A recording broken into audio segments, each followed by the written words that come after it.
അറ്റം കാണാതെ പരന്നു കിടക്കുന്ന നീലക്കടൽ, അതിൽ ഇടയ്ക്കിടെ ഇരച്ചെത്തുന്ന തിരമാലകൾ.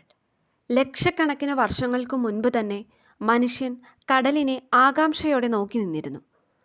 ആർത്തലച്ചു പൊങ്ങുന്ന തിരമാലകളും കൊടുങ്കാറ്റുകളും പലപ്പോഴും ഭയപ്പെടുത്തിയെങ്കിലും കടലിനോടുള്ള കൗതുകം മനുഷ്യരിൽ കാലം ചെല്ലുന്തോറും കൂടിക്കൂടി വന്നതേയുള്ളൂ. മരത്തടികൾ കൊണ്ടുണ്ടാക്കിയ ചങ്ങാടങ്ങളിലും മറ്റും കടലിൻ്റെ മറുകര തേടി അന്നത്തെ മനുഷ്യൻ സഞ്ചാരം തുടങ്ങി.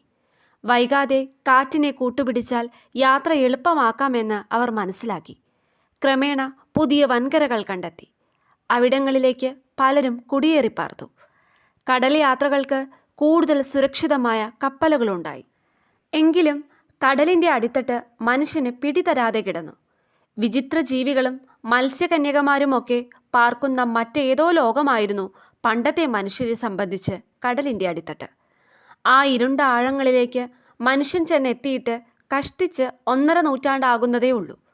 ആകെ കടൽത്തട്ടുകളുടെ 20% പോലും ഇതുവരെയായി മനുഷ്യർക്ക് അറിയാൻ കഴിഞ്ഞിട്ടില്ല. ഭൗമപ്രതിഭാസങ്ങളെക്കുറിച്ചുള്ള പുത്തൻ അറിവുകളുമായി കടലിനടിയിൽ കിടക്കുന്ന അഗാധ ഗർത്തങ്ങളിലേക്ക് ഇന്നും മനുഷ്യൻ ഊളിയിടൽ തുടരുകയാണ്. സമുദ്രത്തിൻ്റെ അടിത്തട്ടിൽ എങ്ങനെയാണ് കിടങ്ങുകൾ അല്ലെങ്കിൽ ട്രെഞ്ചുകൾ രൂപപ്പെടുന്നതെന്നറിയാൻ ഭൂമിക്കുള്ളിൽ എന്തൊക്കെയാണ് നടക്കുന്നതെന്നറിയേണ്ടതുണ്ട്. ഉള്ളിയുടേതുപോലെ ഭൂമിക്കും പല അടുക്കുകളുണ്ട്. ഭൂമിയുടെ ഏറ്റവും പുറമേയുള്ള പാളിയാണ് ഭൂവൽക്കം അഥവാ ക്രസ്റ്റ്. മണ്ണും പാറകളും നിറഞ്ഞ ഈ പുറംപാളിക്ക് വെറും 35 മുതൽ 70 കിലോമീറ്റർ കനമേ ഉള്ളൂ. ഭൂമിയുടെ ഉപരിതലത്തിൻ്റെ 71% സമുദ്രങ്ങളും ബാക്കി ഭാഗം ഭൂഖണ്ഡങ്ങളുമാണെന്ന് നമുക്കറിയാം. ക്രസ്റ്റിൻ്റെ അടിയിലുള്ള പാളിയാണ് മാൻഡിൽ. മാൻഡിലിൻ്റെ മുകൾ ഭാഗമായ അസ്തനോസ്ഫിയർ ഭൂവൽക്കത്തെ അപേക്ഷിച്ച് തിളച്ചുരുകിയ അവസ്ഥയിലാണ്. മാഗ്മ എന്നറിയപ്പെടുന്ന ഒരുതരം ഉരുകിയ പാറയാണ് ഇവിടെ ഉണ്ടാകുക.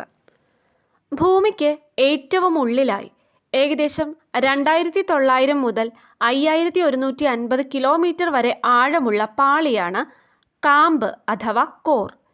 ഇരുമ്പ്, നിക്കൽ തുടങ്ങിയ ലോഹങ്ങൾ തിളച്ചു മറിയുന്ന അവസ്ഥയിലാണിവിടെ. ഇതിന് താഴെ ഭൂമിക്ക് ഒത്ത നടുവിലായാണ് അകക്കാമ്പ് അഥവാ ഇന്നർ കോർ. ഭൂമിക്കടിയിൽ കൂറ്റൻ പലകകളുണ്ട്.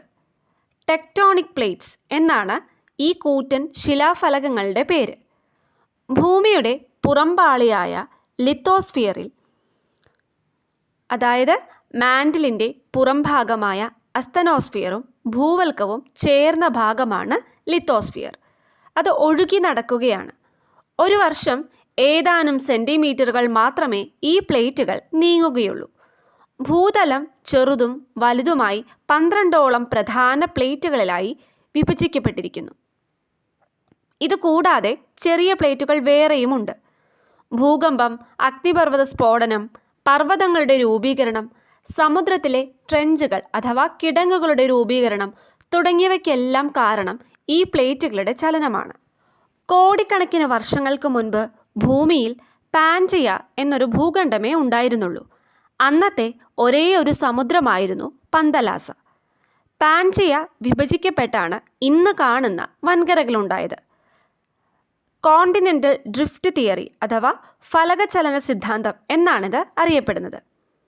2 ടെക്ടോണിക് പ്ലേറ്റുകൾ കൂടിച്ചേരുമ്പോൾ സാന്ദ്രത കൂടിയ പ്ലേറ്റിൻ്റെ അഗ്രം ഉള്ളിലേക്ക് വളഞ്ഞാണ് കിടങ്ങുകൾ അഥവാ ട്രെഞ്ച് ഉണ്ടാകുന്നത്. ഇങ്ങനെ വളയുന്ന ഭാഗം സബ്ഡക്ഷൻ സോൺ എന്നറിയപ്പെടുന്നു.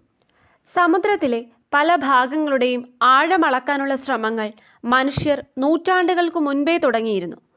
അക്കാലത്തെ പായ്ക്കപ്പലുകൾ കടലിനടിയിലെ പവിഴപ്പുറ്റുകളിലും പാറക്കെട്ടുകളിലും മറ്റും തട്ടി തകരാതിരിക്കണമെങ്കിൽ സമുദ്രത്തിൻ്റെ അടിത്തട്ടിൻ്റെ സ്വഭാവം അറിഞ്ഞേ പറ്റൂ. ഇതിനായി വലിയ ഈയക്കട്ടകൾ നീളമേറിയ കയറിൽ കെട്ടി വെള്ളത്തിൽ താഴ്ത്തും. ഇങ്ങനെ പല ഭാഗത്തായി താഴ്ത്തിയായിരുന്നു അന്ന് ആഴത്തെക്കുറിച്ച് മനസ്സിലാക്കിയിരുന്നത്. പിന്നീട് ശബ്ദതരംഗങ്ങളുടെ സഹായത്തോടെ സമുദ്രത്തിൻ്റെ അടിത്തട്ട് പഠിക്കാൻ ശ്രമം തുടങ്ങി. സമുദ്ര പഠനത്തിൽ നിർണായകമായ ചുവടുവയ്പ്പായിരുന്നു 1872 ചലഞ്ചർ പര്യവേക്ഷണം. ബ്രിട്ടീഷ് സമുദ്രശാസ്ത്രജ്ഞൻ ജോൺ മുറേയും സ്കോട്ടിഷ് പ്രകൃതിശാസ്ത്രജ്ഞൻ ചാൾസ് തോംസണുമായിരുന്നു ഈ പര്യവേക്ഷണത്തിന് നേതൃത്വം നൽകിയത്. 4 വർഷം കൊണ്ട് 1,27,580 കിലോമീറ്റർ ചലഞ്ചർ സമുദ്രത്തിലൂടെ സഞ്ചരിച്ചു. ഭൂമിയിലെ ഏറ്റവും ആഴമേറിയ ഭാഗമായ മരിയാന ട്രെഞ്ചിൻ്റെ ആഴമേറിയ പ്രദേശങ്ങളും ഈ പര്യവേക്ഷണത്തിൽ കണ്ടെത്തി. സോണാർ കണ്ടെത്തിയതോടെ സമുദ്രത്തിൻ്റെ അടിത്തട്ടിനെക്കുറിച്ച് വ്യക്തമായ ധാരണ ലഭിച്ചു. ലോകമഹായുദ്ധങ്ങളുടെ കാലത്ത് സമുദ്ര പര്യവേക്ഷണങ്ങൾ ഊർജിതമായി. സമുദ്രജലത്തിൻ്റെ താപവ്യത്യാസത്തെക്കുറിച്ച് വിശദമായ പഠനം നടന്നതും ഇക്കാലത്ത് തന്നെയാണ്. കടലിനടിയിലെ കനത്ത മർദ്ദം താങ്ങാൻ കഴിയുന്ന തരം പേടകങ്ങൾ പിന്നീട് നിർമ്മിക്കപ്പെട്ടു. ഇതോടെ ആഴക്കടൽ പര്യവേക്ഷണങ്ങൾ കൂടുതൽ എളുപ്പമായി. ആഴക്കടലിലുള്ള ഗർത്തങ്ങളിലെ ജലത്തിന് കൊടും തണുപ്പായിരിക്കും. കനത്ത മർദ്ദം കാരണം സാധാരണ കടൽ ജീവികൾക്കൊന്നും ഇവിടെ കഴിയാനാവില്ല. പക്ഷേ ഈ കഠിന സാഹചര്യങ്ങളിലും ഇവിടെ കഴിയുന്ന ചില സമുദ്രജീവികളുമുണ്ട്. ഇനി നമ്മൾ പറയുന്നത് മരിയാന ട്രെഞ്ചിനെ കുറിച്ചാണ്. ഭൂമിയിലെ ഏറ്റവും ഉയരമുള്ള കൊടുമുടിയാണ് എവറസ്റ്റ് എന്ന് നമുക്കറിയാം. ആ കൊടുമുടി പൊക്കിയെടുത്ത് പസഫിക് സമുദ്രത്തിലെ മരിയാന ട്രെഞ്ചിലിട്ടെന്ന് കരുതുക. അത് പൂർണ്ണമായും ആ ഗർത്തത്തിൽ മുങ്ങിക്കിടക്കും. അത്ര ആഴമുണ്ട് മരിയാന ട്രെഞ്ചിന്. ജപ്പാൻ, ഫിലിപ്പീൻസ്, പാപ്പുവ ന്യൂഗിനി എന്നീ രാജ്യങ്ങൾക്കിടയിൽ 2500 കിലോമീറ്ററിലധികം നീളത്തിലാണ് മരിയാന ട്രെഞ്ചിൻ്റെ കിടപ്പ്.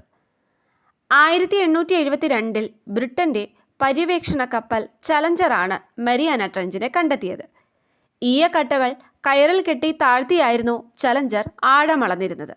അങ്ങനെയാണ് മരിയാന ട്രെഞ്ചിൻ്റെ ആഴവും ആദ്യമായി അളന്നത്. 1951 HMS ചലഞ്ചർ 2 ഇവിടെ പഠനത്തിനെത്തി. സോണാർ ഉപയോഗിച്ച് 10,900 മീറ്റർ, അതായത് 35,760 അടി വരെ അളന്നു. ഈ കപ്പലിൻ്റെ ഓർമ്മയ്ക്കായാണ് ഈ പ്രദേശത്തിന് ചലഞ്ചർ ഡീപ്പ് എന്ന പേര് നൽകിയത്. 2010 അമേരിക്കയിലെ centre for coastal ocean mapping നടത്തിയ സർവേയിൽ 10,994 മീറ്റർ വരെ ഇവിടെ ആഴം രേഖപ്പെടുത്തിയിരുന്നു. സമുദ്രങ്ങളും വൻകരകളുമൊക്കെ ഉള്ളത് കുറേ പ്ലേറ്റുകൾക്ക് മുകളിലാണെന്ന് പറഞ്ഞല്ലോ. കോടിക്കണക്കിന് വർഷങ്ങൾക്ക് മുൻപ് പസഫിക് പ്ലേറ്റ് ഫിലിപ്പീൻസ് പ്ലേറ്റിനടിയിലൂടെ മാൻഡിലിലേക്ക് ഇടിച്ചു കയറാൻ തുടങ്ങിയതാണ് മരിയാന ട്രെഞ്ച് രൂപപ്പെടാനിടയാക്കിയത്. ഭൗമപാളികൾ ഇത്തരത്തിൽ മറ്റൊന്നിനടിയിലേക്ക് നിരങ്ങിയിറങ്ങുമ്പോൾ ഭൂകമ്പവും സുനാമിയും ഉണ്ടാകാനുള്ള സാധ്യത കൂടുതലാണ്. മനുഷ്യൻ കണ്ടെത്തിയതിൽ വെച്ച് ഏറ്റവും ആഴം കൂടിയ സ്ഥലമാണ് ചലഞ്ചർ ഡീപ്പ്. എന്നാൽ മനുഷ്യൻ കണ്ടെത്തിയതിൽ വെച്ച് ഭൂമിയുടെ കേന്ദ്രത്തോട് ഏറ്റവും അടുത്ത സ്ഥലം ഇതല്ല. ഭൂമധ്യരേഖയിൽ ഭൂമി പുറത്തേക്ക് തള്ളി നിൽക്കുന്നതാണ് കാരണം. ഭൂമിയുടെ ആരം ഭൂമധ്യരേഖയിലേക്കാൾ ധ്രുവപ്രദേശങ്ങളിൽ കുറവാണ്. ആർട്ടിക് സമുദ്രത്തിലെ കടൽത്തട്ടാണ് ഭൂമിയുടെ കേന്ദ്രത്തോട് കൂടുതൽ അടുത്തുള്ളത്. മരിയാന ട്രെഞ്ചിന് ഏകദേശം 500 കിലോമീറ്റർ അകലെ സമാന്തരമായുള്ള അഗ്നിപർവ്വത ദ്വീപുകളുടെ ശൃംഖലയാണ് മരിയാന ഐലൻഡ്. മരിയാന ട്രെഞ്ചും ഈ ദ്വീപുകളും തമ്മിലുള്ള ബന്ധം പുറത്തു കൊണ്ടുവന്നത് അമേരിക്കയും സോവിയറ്റ് യൂണിയനും തമ്മിലുള്ള ശീതസമരമാണ്. 2ാം ലോക മഹായുദ്ധം കഴിഞ്ഞതോടെ അമേരിക്കയും സോവിയറ്റ് യൂണിയനും ലോകത്തെ വലിയ 2 ശക്തികളായി മാറി. ഇരുവരും പരസ്പരം സംശയിച്ചുകൊണ്ടേയിരുന്നു. അപരൻ്റെ നീക്കങ്ങൾ അറിയാൻ സോവിയറ്റ് യൂണിയനും അമേരിക്കയും മത്സരബുദ്ധിയോടെ സാങ്കേതിക വിദ്യകൾ വികസിപ്പിച്ചു. ഇതിൻ്റെ ഭാഗമായി സമുദ്ര പര്യവേക്ഷണങ്ങളും നടന്നിരുന്നു. സമുദ്രത്തിനടിയിൽ ആണവ പരീക്ഷണങ്ങൾ നടത്തുന്നുണ്ടോ എന്ന് കണ്ടെത്താൻ അമേരിക്ക കൊണ്ടുവന്ന നിരീക്ഷണ സംവിധാനമാണ് മരിയാന ട്രെഞ്ചിൻ്റെ നിഗൂഢത വെളിപ്പെടുത്തിയത്. സമുദ്രത്തിൽ പലയിടത്തായി അമേരിക്ക സീസ്മോഗ്രാഫുകൾ സ്ഥാപിച്ചു. ഇതിൽ പസഫിക് മേഖലയിൽ പലവട്ടം ഭൂകമ്പങ്ങൾ രേഖപ്പെടുത്തി. ആ പ്രദേശങ്ങളെ ചേർത്തുണ്ടാക്കിയ മാപ്പിൽ മരിയാന ട്രെഞ്ചും മലനിരകളും ഉൾപ്പെട്ട പ്രദേശത്തായിരുന്നു ഭൂകമ്പങ്ങളുടെ പ്രഭവ കേന്ദ്രം കാണിച്ചിരുന്നത്. ഭൗമഫലകങ്ങളുടെ ചലനത്തിലേക്കാണ് ഇത് വിരൽ ചൂണ്ടിയത്. ട്രെഞ്ച് രൂപപ്പെടുമ്പോഴുണ്ടാകുന്ന സബ്ഡക്ഷൻ പ്രക്രിയയുടെ ഫലമായാണ് ഈ ദ്വീപുകൾ രൂപപ്പെട്ടത്. ഇവിടുത്തെ അഗ്നിപർവ്വതങ്ങളിൽ നിന്ന് ലാവ പുറത്തു വരുന്നില്ല. വായുവിനൊപ്പം നേർത്ത പൊടി രൂപത്തിലുള്ള ചെളിയാണ് പുറത്തുവരിക. ഇവയടിഞ്ഞാണ് മരിയാന ദ്വീപുകളുണ്ടായിരിക്കുന്നത്. മരിയാന ട്രെഞ്ചിലെ ഏറ്റവും ആഴമേറിയ പ്രദേശം ചലഞ്ചർ ഡീപ്പാണ്. 1960 ജനുവരി 23 സ്വിസ് ഗവേഷകൻ ജാക്വസ് പിക്കാർഡും ഡോൺ വാൽഷും ചേർന്ന ട്രിയസ്റ്റ എന്ന ആഴക്കടൽ പര്യവേക്ഷണ പേടകത്തിൽ ആദ്യമായി കയറി ചലഞ്ചർ ഡീപ്പിൻ്റെ 10,916 മീറ്റർ ആഴത്തിൽ വരെ ചെന്നെത്തി. 1923 ആൻ ഇൻട്രൊഡക്ഷൻ ടു ഓഷ്യനോഗ്രഫി എന്ന പുസ്തകത്തിലാണ് കടലിനടിത്തട്ടിലെ നീളമേറിയ ആഴങ്ങൾക്ക് ട്രെഞ്ച് എന്ന വാക്ക് ആദ്യമായി ഉപയോഗിച്ചത്.